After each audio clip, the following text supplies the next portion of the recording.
So from 6th grade, we went down to Hopkins Street School. That's closed now. It was equivalent to Pennsylvania Avenue School. In fact, they were almost, I don't know why they had Hopkins Street School, but it was a newer school. And Pennsylvania Avenue School was the old school, but they both taught 7th and 8th grades. And, well, they had 1 to throughs in 6th grades too. But anyway, we got to 7th grade down there, and there was a teacher named Mrs. Watts. Had no sense of humor. No. She's one of those people who'd been teachers from probably the time she got out of 1st grade. I think she started teaching. And the first day, I ever told you what happened the first day in 7th grade? It was not good. We started off with history. No problem. Civil War history. That was Abraham Lincoln's. And sitting in back of me was Jim Greatsinger, my buddy from Mountain View School. And that we were sitting out. And Mrs. Watts is giving us really elementary stuff. I mean, crap, we knew this was 1st grade. And they were talking about the Gettysburg Address. I was paying no attention. Mrs. Watts noticed this. Alex, stand up. Okay. I stood up. You're not listening. But I already know the Gettysburg. You do not. I do too. Jim is right behind me. Yeah, he knows it. Thanks, Jim. I like backup. Well, if you know it so well, let's hear it. Okay. 7 years ago, our fathers brought forth to this continent a new nation, dedicated to the proposition of all men are created equal, etc., etc. Today we are gathered, okay. Mrs. Watts' mouth went. The other kids who had all been to Hopkins Street, they were impressed. Jim, I knew it. Thanks, Jim. Well, you don't know what it means. Do too. Jim, yeah, he knows. So I went on and explained. Mrs. Watts is like, the hell, high school kids didn't know what I knew about the Gettysburg Address. Sit down. And I sat down.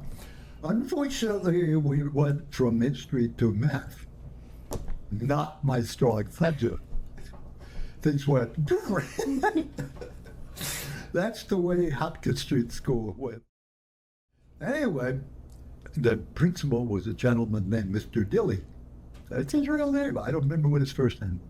On one day, I was coming down the stairs, and Mr. Dilly and one of the other teachers were standing there, and I heard her say to Mr. Dilly, well, she was talking about civil rights in the South and the voting rights. They had a term for it, which was a derogatory term for colored people voting. And Mr. Dilly said, I don't really know anything about. He was a nice man, tight and limited education. He was only a principal. And I knew about it. So I hadn't learned to keep my mouth shut. I knew about it. They looked at me, both of them. What? I knew about it. So I went and I explained to them and about the law and the laws that had been passed in the South to prevent the colored voting and so on. So they stood there. They were impressed. And unfortunately for me, Mr. Dilly checked with Mrs. Watts.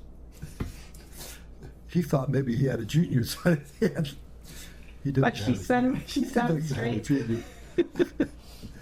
I mean, things did not go well. It was rough. Had a teacher too, 8th grade teacher, was a real nice thing. But somebody, not me, somebody unknown had put a tack in her chair, teacher's chair. She sat down on a tack. This did not go over well. So, in order to find the guilty parties, this was, what the hell was her? Anyway, she said, I want each of you to come up here and tell me you know nothing about this tack. And went, yeah. Look at those. Okay. And then one of them, they tried to ride up the edible cloud. Jim was there. I looked at Jim. Jim looked at me. And so it was our turn to go up. We went up. I got up there. I was saying, that's not, Jim behind me. He didn't do it. Sorry, chips. Anyway, that's how that went. But guess what we did do in 8th grade? They had Regents. I don't know if they did. They have Regents when you went to school? Yeah. Well, there's a kid there, Bob Court. He's a nice kid. I knew him pretty well. He had one on the Mountain View, but I met him down there. And he was a nice kid. And he was good at history. And I was good at history. And so we were sort of in friendly competition. Well, Regents, this was unheard of. Bob scored 100 on the Regents. I scored 99. I missed one thing on McKinley. Anyway, I mean, everybody else, the best they could get is maybe 85 or something like that.